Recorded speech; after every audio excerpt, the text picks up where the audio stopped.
কত রথ সাজানো রয়েছে। চারিদিকে ফুল আর বাতির সাজে বাজার ছেয়ে গেছে।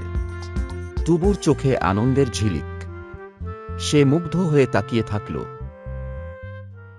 বাবা দেখো কত রঙের রথ। বাবা আমাকে একটা রথ কিনে দেবে, আমিও রথ টানবো।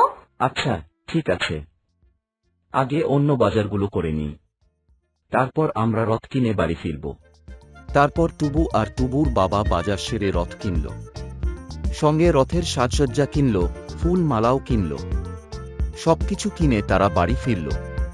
টুবু আজ খুব খুশি। বাড়ি ফিরে এসে টুবু বলল, মা আমাকে একটু রথটা সাজিয়ে দেবে, আমি বাড়ির সামনে রাস্তাটায় রথ টানবো। দাঁড়াও, এখন কি হবে? রথ টানবে তো সেই বিকেল বেলা। আমি আগে রান্না করে নিই, তারপর সাজিয়ে দেবো।